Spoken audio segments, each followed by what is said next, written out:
All right, welcome back to John Peel's late night excursion into the fall. And we're gonna get into, our B side, which is the year after 1992, 1993, and session number 16.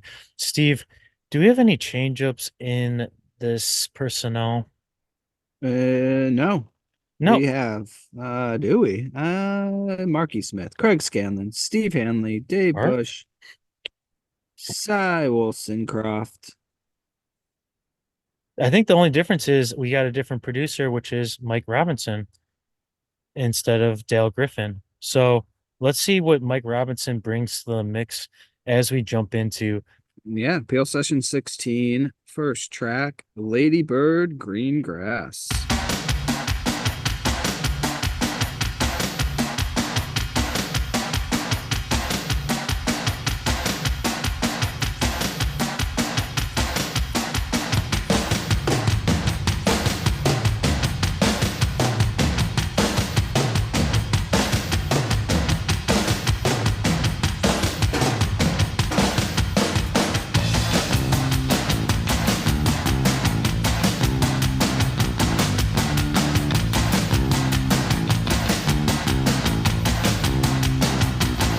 Well, there's a big concert going down in this town, and people cannot see it. Society is broken down.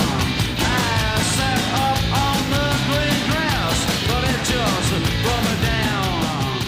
And the white said, This is coming off of the 93 LP Infotainment Scan. Yeah, how are you liking getting into infotainment scan? I think as we kind of talked about before, it is it works well as a kind of a trifecta three album little bundle of Mm, Code Selfish, Shift Work, Infotainment Scan. The sounds are meld. hmm John did him another favor in this one too. So this is recorded in February. Infotainment Scan came out in April, I believe. hmm Broadcast in March 13th. So yeah, hmm And they another also released something else. pre-release promotion. Yeah, it's I'm seeing they also released something called the Collection album in 1993, which I'm not familiar with at all. We should say if you guys are enjoying the fall of this era sound-wise live, which we are, we have a little treat coming up, which is going to be a live set from 1992 Sheffield Polytechnic, which Steve and I both really think is quality and really showcases, I think, the band at this point as a live band and what they can do. It's a beautiful actual tape recording of the show, first and foremost. So you get to really immerse yourself.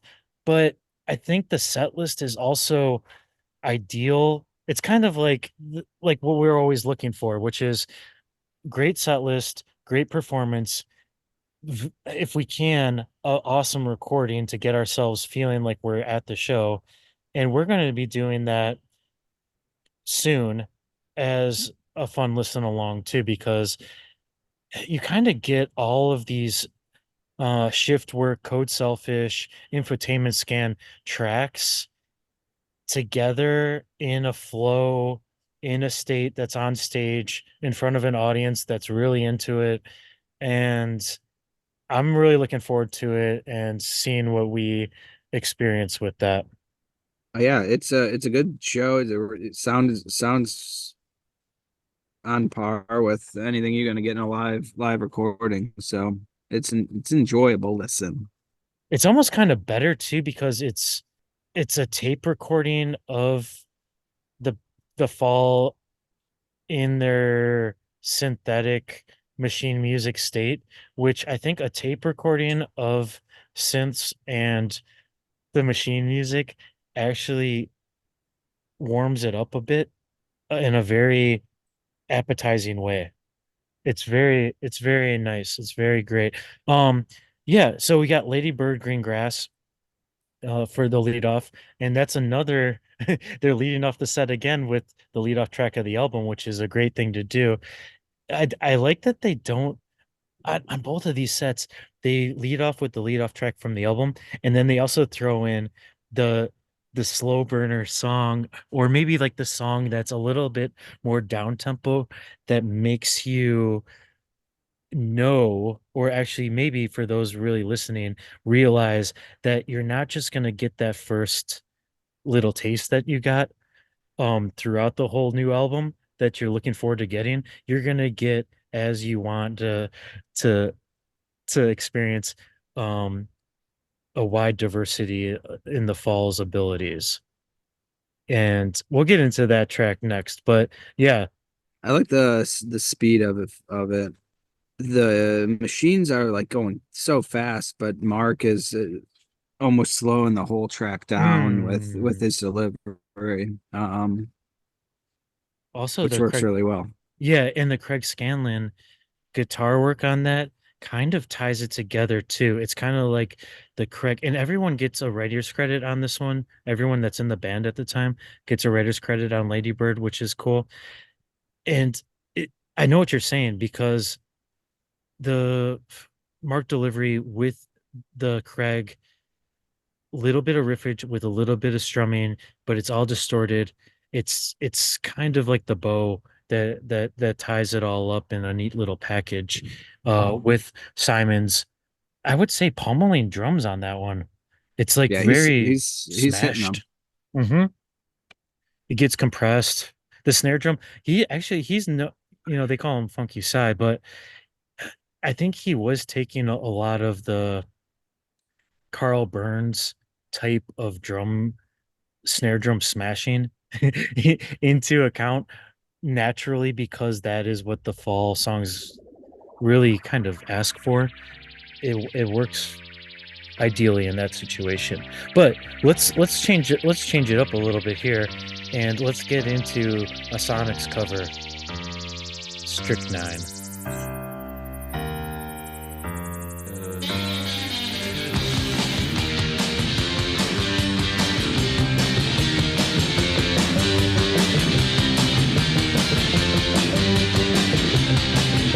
I saw folks like a water. I saw folks like a wine. But I like to taste a slick now. Hey, you may have think it's funny. We are listening in the order that John Peel wanted us to. Good. As always, you could tell there's some actual singing going on, so you know this isn't a fall song. When I was listening to this the other day, know what I was thinking? When you hear Mark sing out of tune, the more out of tune Mark is singing on a song really is telling to how into it he is. The more off he is, that means the more invigorated and into the performance he is. And this song gets his fucking blood boiling in a good way. He's trying to sing it. Yeah, oh yeah, he is, and he's not bad at it, which is so funny because he does not do it with his own lyrics, but he can do it. He can do it. I think, like we said before, like I still don't know if he knows how to write music, so he can't Hmm. wrap his head around it. So sorry, reading the track list here from the John Peel show. Right after Lady Bird, you know what followed that? What? The Sonics play Strychnine.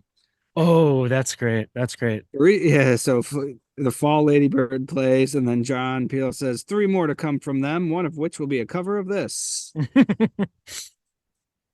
That's great. That's a great DJ work. That's only the best could do something like that. The segue, the perfect segue.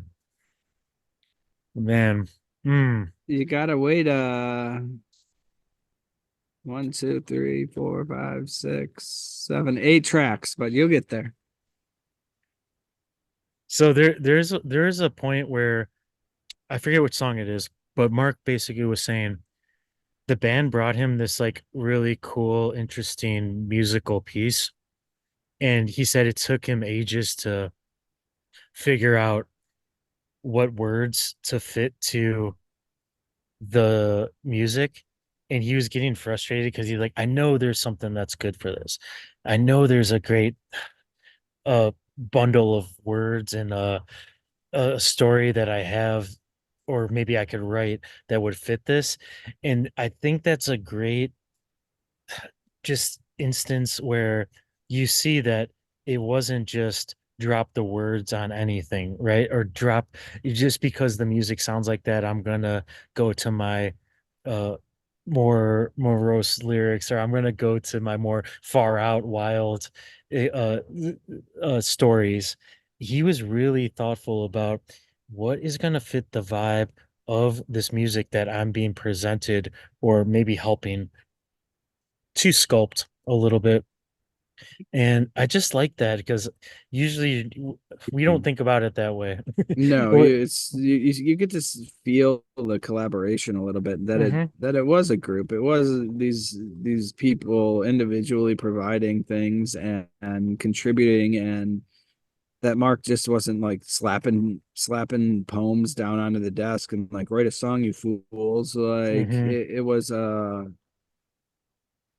the effort and the mindfulness that he put into the lyrics, but to go along with the music. I mean, that's the only reason it works so well for so long, right? That Yes. it was never dry and uninspired. Everything was purposeful and motivated and driven to create something unique in their own fashion. Right. That's right. And I think it's just really easy to see a band that had so much output and just assume that it all came together and coalesced. Because they were so productive that it just was like, oh, that's another one, that's another. And then, hey, do you have another one? Okay, I got words, and that's another one, and then that's another one. It's just refreshing to hear the a little bit of a creative frustration to make something that you want from an artist, and you want them to spend the time and be like, there is a struggle. The struggle makes it only a lot of times makes it better. Um, Unless you force it too much. And it doesn't seem like he did. It was kind of like he's waiting for it to come to him, which is really the sign of a true artist, which the band was. And yeah, Strychnine, I think that's right up Mark's alley for a number of reasons. It's that garage rock sound that he likes. It's also the band obviously enjoys playing it because they perform it so well on this set. And then also the content, ingesting strychnine for the hell of it. What that's that is definitely a kind of a fun, that's a fun thing for Mark to play with.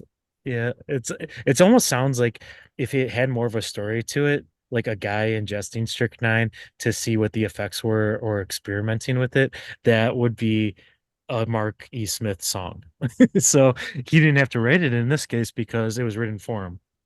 It's almost kind of better because it's just like, I don't know. I would like to hear that song. I would like to hear the Marky Smith character study that's in the same vein. Well, in the infamous words of John Peel, well, I've long since ran out of superlatives, but come on. That's Come how he feels about on. Strychnine.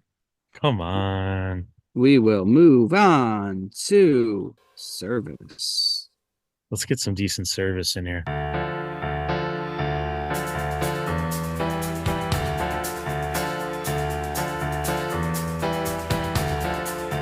do you have a cloud in your eye? It's infotainment.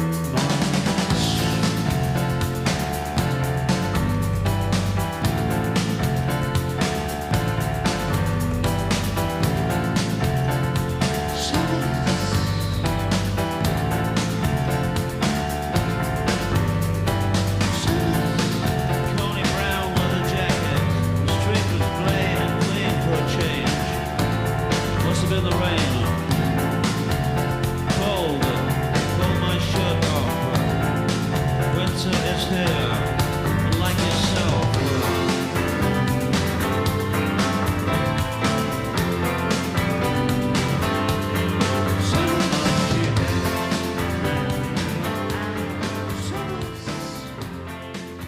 Yeah, these are the days of you had a big old phone if you had one at all. Oh, cell service. Oh, you wanted bar service? Uh, Mark's I just like good service. I like attentiveness to detail. do Uh, you think Mark was more of a belly up to the barman or cower in a booth? Power in a booth. Corner.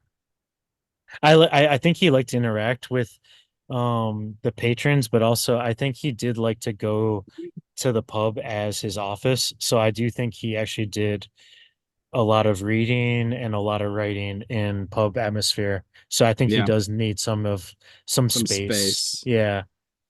Then again, when isn't it so fun to think about if he talks to a character at the bar and then is like that guy leaves or he's like, "Oh, I need I need to go do some work over here." Like he got like a little nugget from him and then go over and just start, you know, Scrolling, yeah, scrolling. scribing the Scrolling on his best phone. scribing the best parts of the Yeah, conversation down. Yeah. yeah. I think he would have been a big fan of our favorite spot to sit, right on the bellied up to the bar, facing the stage, corner bar. No one else can really interact with you at the Empty Bottle in Chicago. I mean, that seems no one Prime really viewing. messes with you over there. You see the whole space. You can people watch, you can band watch, you can watch the sound check, you can talk to people, you can also still be in your own little world, You got and good service. you got good service, only the best service at our favorite institution. I think he used the pub for so many different variety of purposes. It was his second home. It was it was probably the place where he was probably eating his only meal of the day. It's like it had Yeah, I was everything gonna going say, on. I and I feel like as Americans, the pub is a different sort of atmosphere Oh, most definitely. than It what seems we're like used it. to, right? Yeah. Like especially in northern England pubs of just, you know, Yeah. local meetups, local everything, right? Like this is kind of the community center almost. Right. Exactly. It's like the town. Yeah. The meetup for everything. I think even when they had the Coxminster office, uh that Mark would use the pub across the street or maybe like any number of like three or four pubs that are in the area to do his business meetings. He wouldn't do it in the actual office. He would say like meet me at this one, meet Yeah. me at this one, which I was gonna seems say way better you could for tell him. by so many of his interviews with any anybody they were Mhm. mostly at Yeah. least any of the better ones were in a pub. Yeah, yeah, yeah. Yeah, Get if him in the right mindset. Yeah. you want to meet me, I'll be here. So come on over. Yeah, do not ask Mark to go to the NME offices for an interview. You're asking for it. Service. So service has that real interesting dynamic that you usually don't get in a fall song, which is just kind of led along by that digital piano sound with the chords. And you don't really get that in a lot of fall songs. So in some ways I like it. And also I like that it is dated in that way because if you had a even modern who we've talked about, Nick Cave with a like a grand piano and playing that. It would be more probably musical, but I don't think it would be as fitting to what I want from the fall, which is not essential, easy produced beauty. It's Yeah, something that's like, oh you always yeah, want the synth, right? yeah, Like, it's something off. It's handmade. It's handmade. It's handmade. The sound is handmade. yeah, nothing's overproduced. Nothing's no. There's no sugar icing on top to make it sparkle. Like it's just here it is. Here it This is is. what we made. Here's the preset we found that works for this. Oh, everyone agree? Good. Drop it to tape.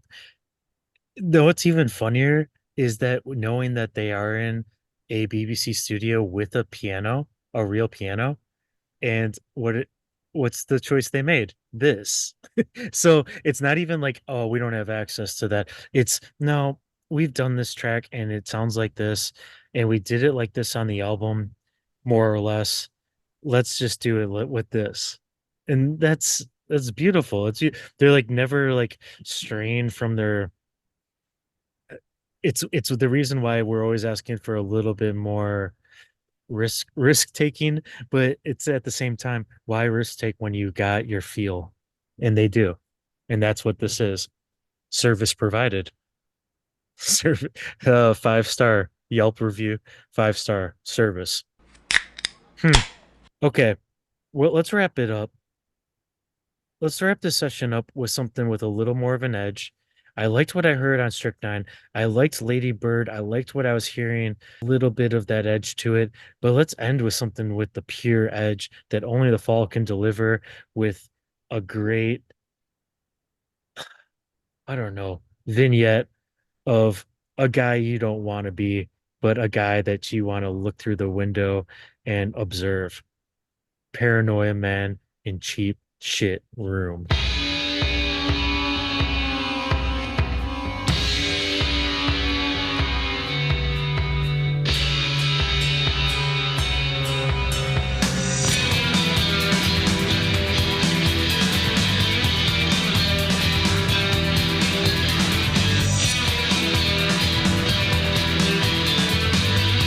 Paranoid man has been crushed at the height of paranoia and the zenith of his powers by that replica shooter. The zenith crumbling. Paranoid man in his earlier 30s. And the zenith of his power Is the Liberty Lunch still in Austin, Texas? No, they don't. That doesn't exist anymore. They still, they They played still, there yeah, it doesn't exist, but yeah. Tell me. 9/11, 1990, well, 1993, 4 maybe. Fall went on tour, played the Liberty Lunch in Austin, Texas. Oh, did they really? Oh, cool. That would have been a great spot to see him. Perfect size. But Paranoia, man, this has got to be when I think about why people are telling me why they like free range. I, I honestly like this one for a lot of those same reasons. Like if I'm going to take a 90s sounding fall sound that's sounds like Paranoia Man and it has a little bit more experimentalism with the With synths and the some sounds. Space Invaders going on in then. Yeah, it also has a more space to it, I'd say.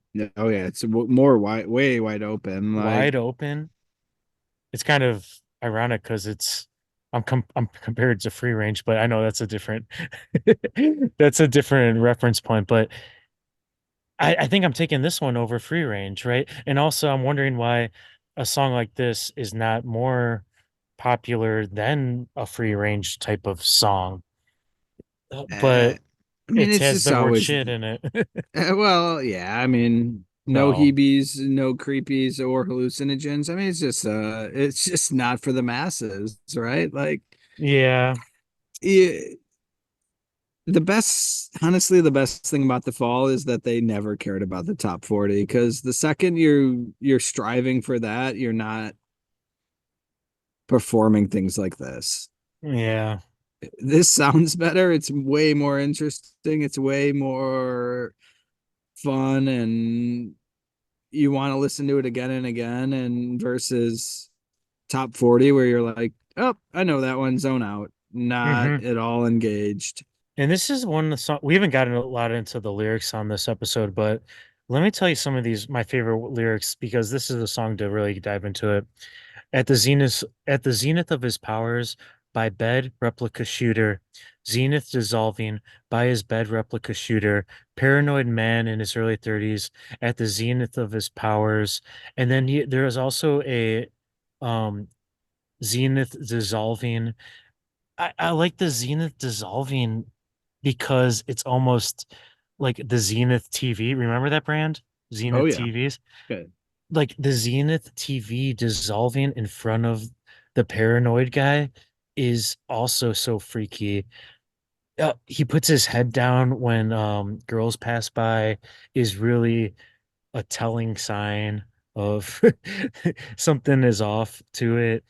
And then also it's talking about hallucinations too at the middle section where it's like no heavies, creepies, or hallucinogenics. Yeah. It's the height of paranoia, male, white, mid to late 30s, serial number 54129, going down fast. I did Yeah, I mean, I just love it. fun. He moves his age around. Paranoid man in his late 30s, 32, 45, reaches its summit.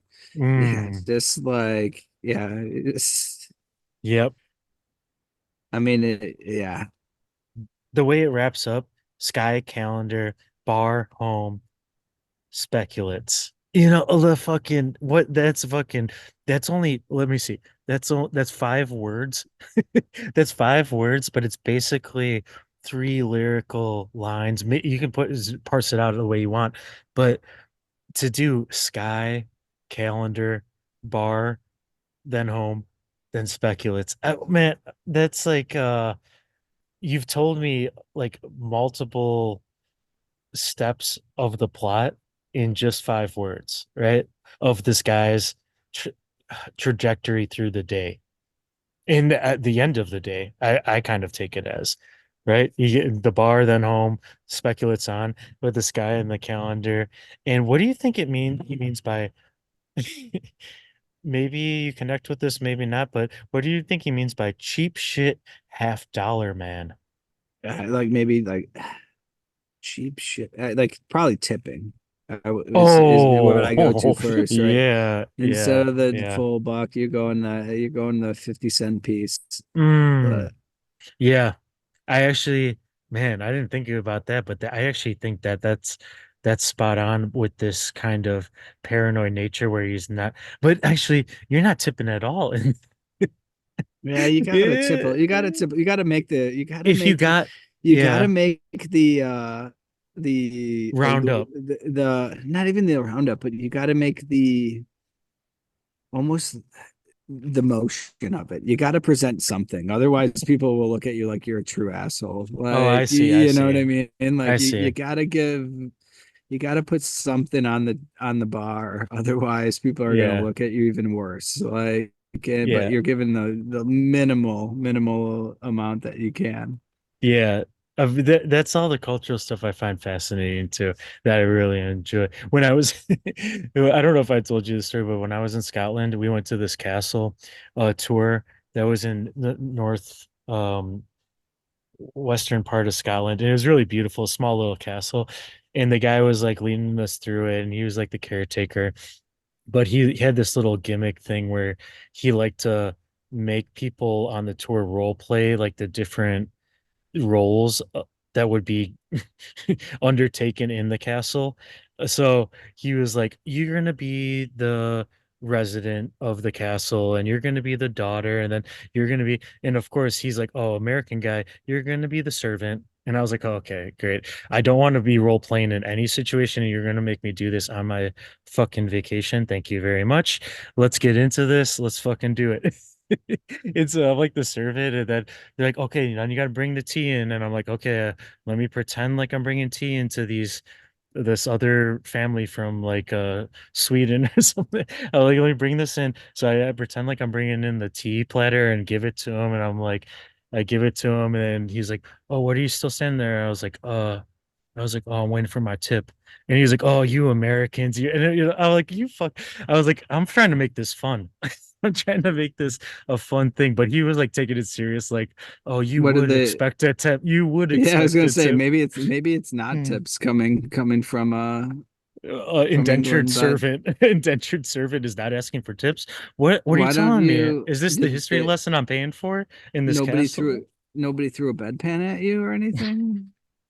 Oh man, but that's Or just not well, a bedpan. he was getting a What kick is out of it. He was getting a kick out of it. what are the what were those toilets called back then? Or are you thinking of a concrete toilet in the back in the garden? I think that's That went down 100 feet from the castle I, roof I think to the that's what you're moat. thinking of. I think that's what you're thinking of. So yeah, this is Paranoia Man in Cheap Shit Room. And this one more thing about this before we wrap this one up, because this is still, you know how so many times Mark writes songs with these characters and we're like, it's so easy to put him in the place of the character. Like he's obviously writing from that point of view, but to say Mark is that. This is one where it's so apparent that this is not Mark, right? This the paranoia man in cheap shit room is actually not, well, at least I interpret it this way. It's not Mark. It's not Mark experiences. Um, and mainly because he gives the paranoia man a serial number, and I was like, Mark would never give himself a serial number. There's no You chance, know, you he's know not who? part of that system. No, you know who I thought of immediately was the Bruce Willis character from Fifth Element. I feel like Oh yeah. Yeah. feel like that's just this guy. This is sci-fi, futuristic, just buy bad replica shooter, seeing if dissolving, just like is this fucking this paranoid. Yeah, that's what that guy was. Yeah. He does he does kind of put his head down when that girl is, you know, uh Changing. connected to him. Yeah. Yeah. Yeah. Yeah. He is kind of paranoid. It is a very Leather government leather uh jacket, baggy black oversight. pant, baggy black pants. Very clever. Very clever. Going down to the dance. Going down to the dance. I like that line though a lot. Going down to the dance. Very clever. Hmm. Yeah. And also there's one more line which is I could do all every single one of these lines, but Well, no, you got to save a little bit. Come on, guys, come back and oh yeah, that's true. That's true. come on Yeah, back and listen to Infotainment Scan special, and we will that's true. dissect these in detail. But Okay, that's a great call because actually I do like Infotainment Scan as an album, not to ruin anything, so it will be a fun excursion by itself. So, two Steve, two beautiful peel sessions. very, very nice Peel sessions that we just experienced from 1992 and 1993. The question remains for us, which one are you I'm taking, going. mate? I'm going 1993. Ooh, was not expecting What that. about you? No. I'm taking 1993 as well. Thank you very much. I wish it wasn't such an easy call, but for some reason this week I'm taking 1993. And who knows? Next week I probably take 92 session. I'm gonna give that one. You want to give it some pints? I'm gonna give it some pints too. I'm gonna Please give, yeah, go for it. I'm gonna give. The 92 session. I like the Lee Scratch Perry. I don't think they really nailed that cover, but I th- I like that they went for that. 2 out of 4 pints. And actually, I think that's the perfect amount to get, you know, yourself into that session and get ready for the next session. And the next session, I'm giving 1993, I'm giving that 2.5 pints. I'm gonna go 3 out of 4 for 93, and I All agree right. with your 2 out of 2. I think we're feeling Mar good. never looked at this, but March 13th, 1993, the day this was released Mm, in the UK, the storm of the century hits the United States. 11 tornadoes hit Florida. 12-foot storm surges. what? Ice, yeah, I don't know. Oh, I gotta say that kind of sounds like material for a Marky Smith song. Yeah, blizzards. Blizzards in the deep south in the Appalachians. Snow as far south as Tampa Bay. I don't think Tampa Bay's seen snow in a long time. He talked a lot of wind. He talked a lot of wind. There's not very many Mark weather songs, so I think actually that would be timely if he got into that. And who knows, maybe he did. And Steve, Maybe he does. I'm thinking that just for the hell of it, just for just for fun, we might get in trouble. I think we should go out on Lee Perry's song Kimball.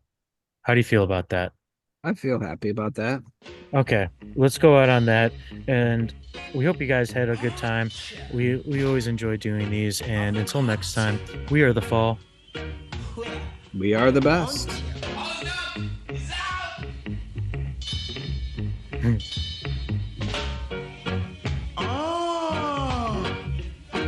Catch you later, mate. See you later, mates. Never knew I was a rock. That's why you tried to climb on my back. You step on my toe. Pretend you never knew. But let me warn you, my friend, never you do that again. For this is Kim, the nimble, and I'll make you tremble.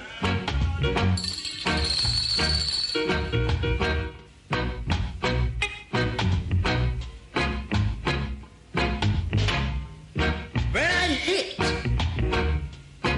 I leave you to sit.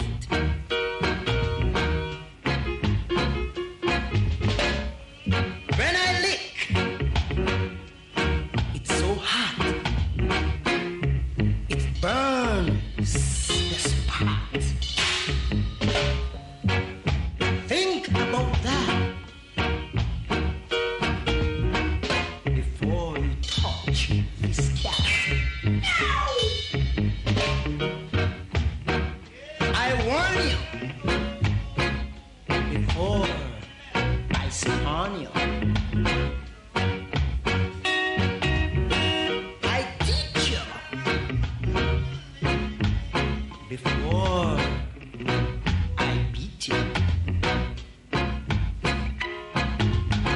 I am shocking. So mind you touch or I shock you. Anything I lick, ouch, always split. Don't try to cheat me. Who's a spear? Oh, you can't beat me. I am Kimber, otherwise known as the nimble, and I'll make you